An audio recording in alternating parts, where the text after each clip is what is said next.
guess I've accepted the notion without arguing that the private sector is going to be a lot more involved in providing mortgage financing and home ownership for upper income people, and it seems to me that both options, all three options, 1, 2, and 3, are really directed at how you structure that.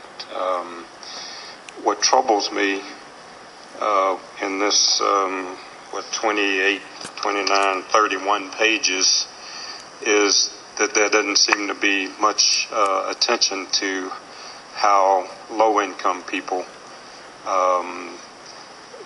affect home ownership. A lot more attention, with all due respect to Ms. Velasquez and her line of questioning, to how they would become renters.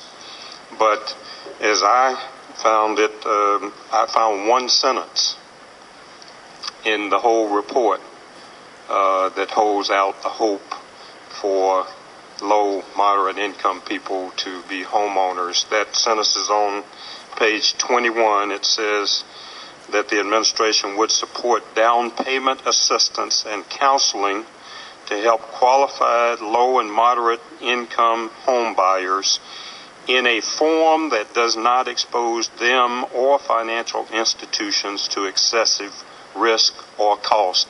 Nothing else in this report that I can find addresses low-income people having home ownership. So the question is, how are you going to give, just give me some ideas about how you give content to that one sentence, which is hedged at the end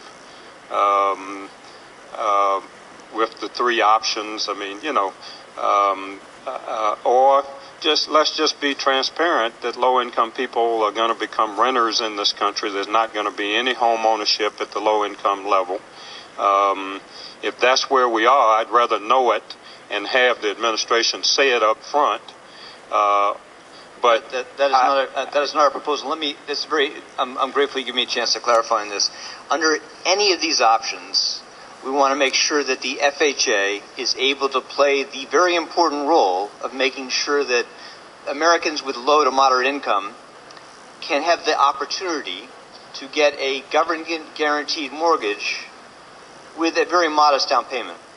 So that we think that's very important under any of those options.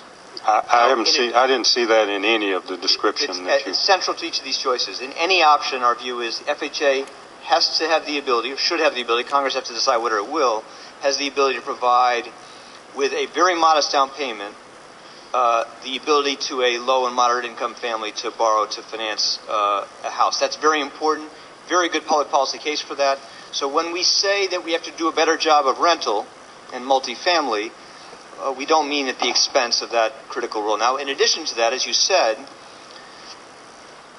you know, there is an important public policy question about how much equity, how much down should you be required to put, how much money should you be required to put down for an FHA guaranteed mortgage. Right now, FHA will guarantee, I think, above 97% of the value of the house.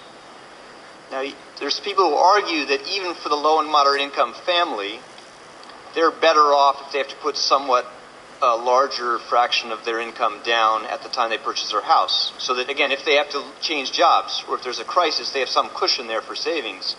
That's why we propose that there be a targeted program funded by the government to provide down payment assistance to people who really need that assistance.